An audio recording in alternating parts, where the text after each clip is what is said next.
So Caitlyn Clark had an unbelievable rookie year. Like, unbelievable. And one of the greatest WNBA rookie seasons of all time. And you could argue the greatest of all time. And I get it. Obviously, we were like, oh, Candace Parker won MVP. One, Candace Parker would not have won MVP if it wasn't for a fan vote. 25% of the WNBA, if you guys don't know, MVP in Candace Parker's year was a fan vote, and she would not have won the MVP without the fan vote. And two, there was no A'ja Wilson breaking the all-time points record in her season. Actually, I'm pretty sure Taurasi did her season, and she still won it via a fan vote.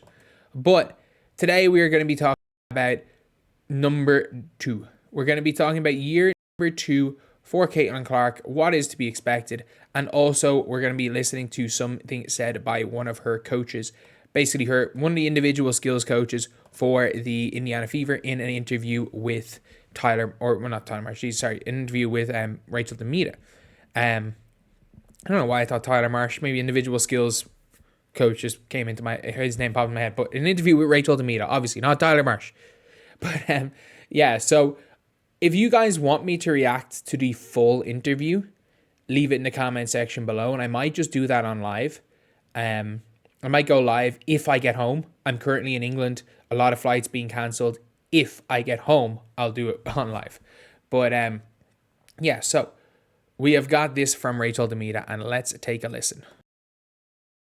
What are your goals for yourself for this season? Maybe for Caitlyn this season? My goals for Caitlyn, I just want her to just destroy everything, right? Like I want to give her like the extra tools to where now the way the teams used to play her, you can't do that anymore. It's exactly what you want to hear. That is exactly what you want to hear. Being like, okay. And to be fair, if you're Stephanie White, if you are like, all in basketball, it's all about, like, people don't understand in pro basketball, especially when players are at this level, more so at the NBA level, you just have to live with things. Like, you have to live with, sometimes you have to live with a player dropping 50 if they drop 50 in a way you don't want. Like, for example, when Scoot had 39, he hit 8 threes. With the way Scoot had been shooting up to that point in his career, you live with that. You play the percentages. And if you are a Caitlyn Clark, it's like you can't really stop Caitlyn Clark, because if you stop her as an individual, obviously, like, there's a lot of if you stop her scoring, she can pass. It's really difficult to stop Caitlyn Clark all in all, because she has multiple aspects to her game. But one team that really did a good job of that were the Connecticut Sun, and you've had a head coach who game planned and basically almost game planned Caitlyn Clark out of a game at times. And it was funny because as the season went on, you had to guard Caitlyn Clark differently every single time. And a coach that's working to make sure that, the way you were being able to stop, the way teams were able to stop you last year, figure out how to beat that, and then you're going to be unstoppable. And coach out there wanting her to destroy everything, to be fair, that's realistically the attitude she probably has every time she sets foot on the floor. You're right. You can't force her to take these shots. So now what do? You just got to take that. You just got to take these points and just get on the other end, right? So that's my goal. I want her to just feel super comfortable in every scenario, every coverage, whatever it is, and just destroy teams, right? The goal is ultimately a championship. Do you see MVP Caitlyn on the rise? Absolutely. I think she's ready for that. See, I don't know. I think she was already, top 3-4 in voting last season? Mm-hmm. She's right there.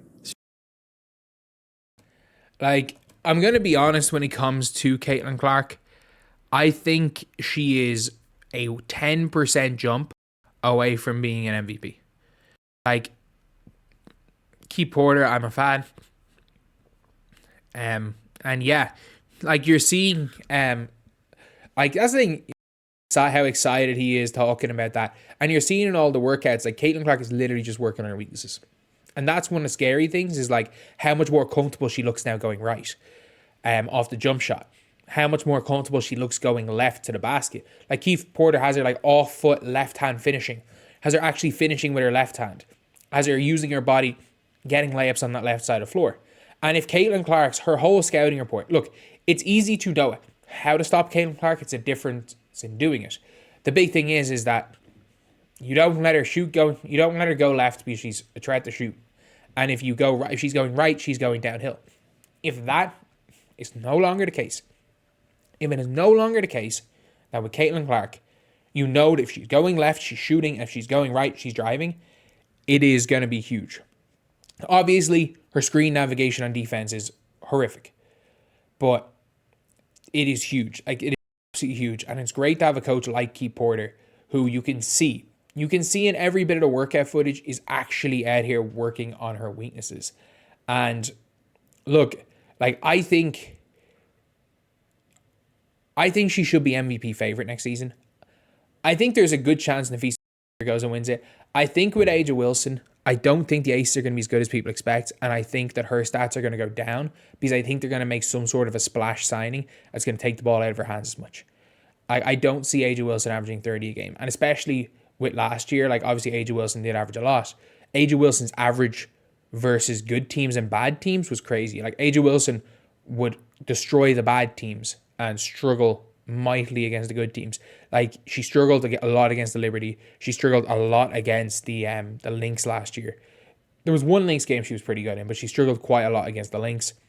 So that's the thing, is that I would still put Caitlyn Clark at the top of my MVP predictions, because let's just say she improves. She does what she does post Olympics for the whole year.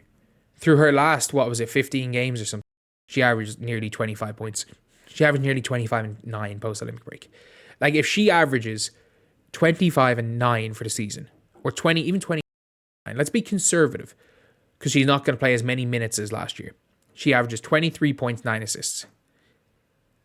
That is an MVP season. And the Fever win 25 plus games, even out of 44, 25 and 19. She's winning MVP.